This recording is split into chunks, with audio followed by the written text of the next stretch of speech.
여러분, 자, 올 가을에는 이제 소선지서를 진행하면서 한두 번 여러분들과 만나 뵙게 될 것 같습니다.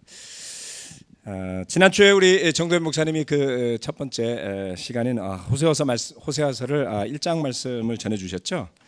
오늘은 저는 아모스 말씀을 가지고 설교할 거고요. 우리 다음 주는 우리 김영진 목사님께서 요나서를 가지고 말씀을 전할 겁니다. 사실 이 그 소선지서 설교는 뭐 언젠가 이제 할 거다라고 생각은 하고 있었지만은 막상 하려 그러면 참 이게 쉬운 게 아니다라는 생각을 하게 됩니다. 여러분 아모스서, 특별히 아모스서 이러면 아모스서 중에 자주 인용하는 성경 구절 들어본 적 있습니까? 없죠. 없어요. 뭐 말라기 그러면 우리 알잖아요, 그렇죠? 11조 뭐 이야기하고, 그렇죠?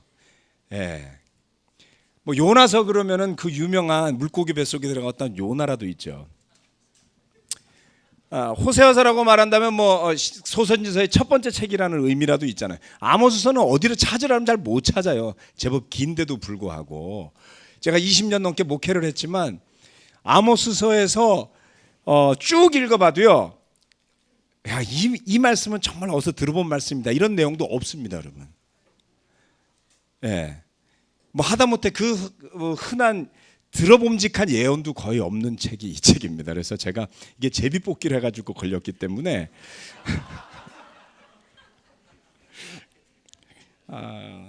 굉장히 고민을 많이 하고 기도를 하고 준비를 했습니다만 오늘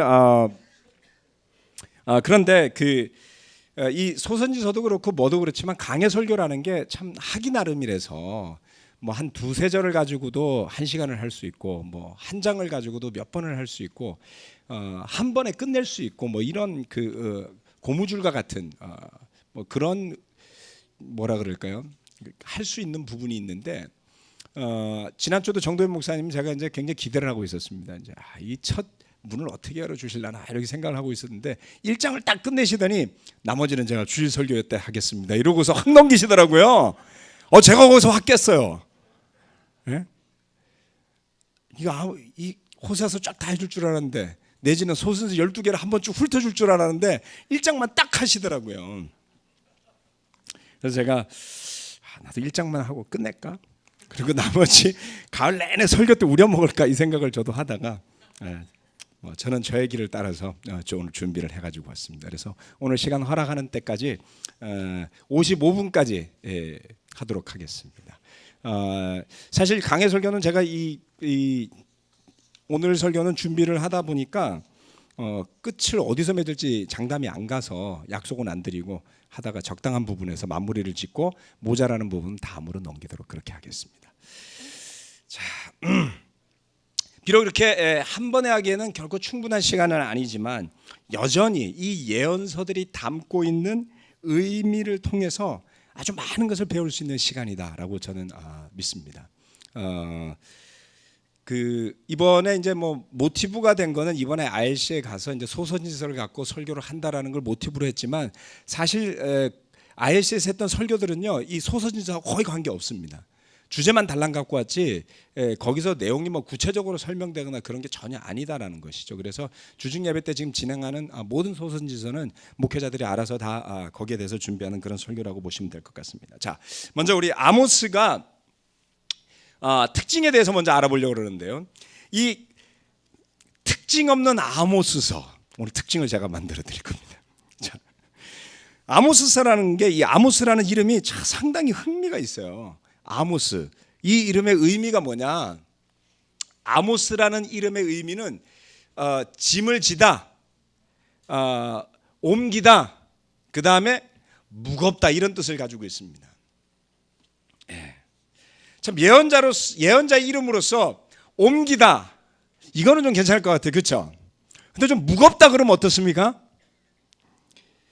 무거워요. 참 부담을 주는 이름이에요. 예언자라는 존재 자체도 그렇지만 예언서 중에 구약에 나와 있는 예언서 중에 1장 1절부터 마지막 절까지 이쁘게 끝나는 예언서가 없다는 거예요.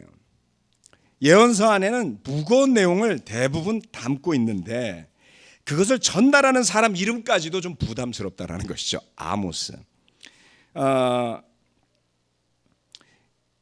차라리 좀 즐겁다, 이런 이름이면 얼마나 좋겠어요. 여러분, 예언자가 왔는데 여러분에게 부드럽다, 따뜻하다, 즐겁다, 뭐 이런 인도자가, 뭐 예언자가 오기를 바라지 않습니까? 예. 무겁다, 강하다, 힘들다, 이런 이름을 가진 인도자 원하지 않을 거 아니에요. 그렇죠? 저도 그렇지 않습니다. 참 이름까지도 부담스러운 존재였는데, 하나님의 입장에서 바라본다면 마치 사도들이, 사도라는 의미는 12사도가 있습니다. 사도라는 의미는 메시지를 전달하는 사람이라는 의미를 담고 있습니다. 하나님의 입장에서 봤다면 이 이름이야말로 가장 적합한 이름 아니겠습니까? 하나님의 뜻을 있는 그대로 옮기는 사람이에요. 그것이 바로 이 아모스서인 것입니다. 그래서 하나님의 말씀을 있는 무게 그대로 옮길 수 있는 사람, 그랬기 때문에 놀라운 예언자로서 역할을 잘 수행할 수 있었던 것입니다. 자, 아모스서 1장으로 가볼까요? 우리 같이.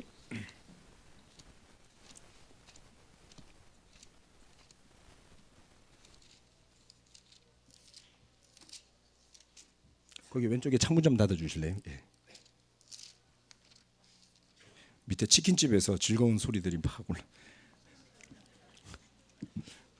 자, 1장 1절에서부터, 제가 거듭 말씀드리자면 소리에 좀 예민합니다. 1장 1절에서부터 2절 말씀입니다. 드고아의 목자 아모스가 전한 말이다. 그가 이스라엘에 일어난 일의 계시를 볼 무렵에 유다의 왕은 우시야이고 이스라엘의 왕은 요아스의 아들 여로보암이었다. 그가 계시를 본 것은 지진이 일어나기 2년 전이다. 아모스가 선포하였다. 주님께서 시온에서 부르짖으시며 예루살렘에서 큰 소리로 외치시니 목자의 초장이 시들고 갈멜산 꼭대기가 마른다. 이것이 아모스가 선포한 말씀의 시작이었습니다. 그 아모스는 드고아라는 지역 출신 사람이었습니다. 조금 이따 지도에서 보여드리겠지만 아모스는 드고아의 목자였다고 이야기합니다. 직업이 뭐였다고요? 목자예요.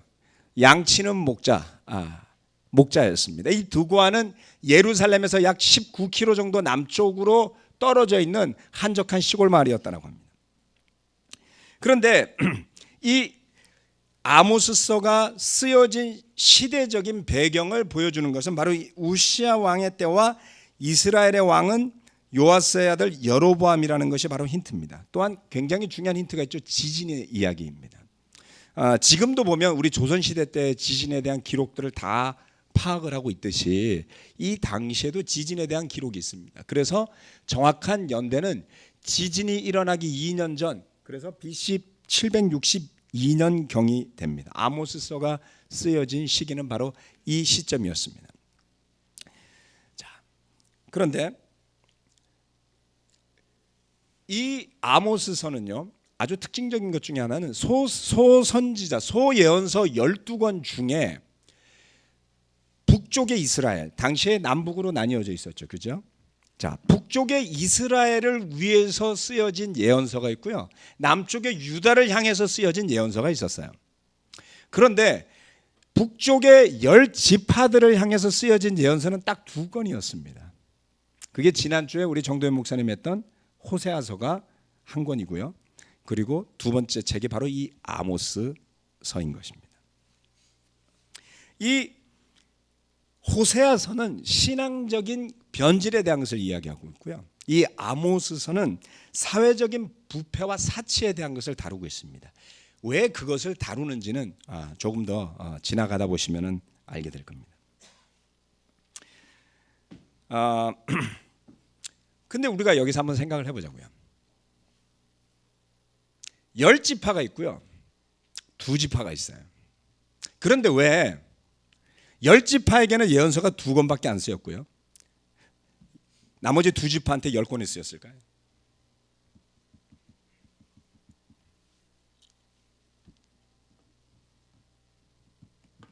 무슨 의미가 있을까요? 네? 유다가 더 영적이었다. 그렇죠? 예, 맞아요. 뭐 일반적으로 우리가 지금 그동안 뭐 설교를 많이 들어서 알겠지만 북이스라엘은 좀 죄도 많고 뭐 타협도 많이 하고 뭐 단도 쌓고 이상한 짓을 많이 했잖아요. 그렇죠? 남쪽 유다는 그래도 왕들도 지키려고 애썼고 영적으로 지내려고 노력을 했죠.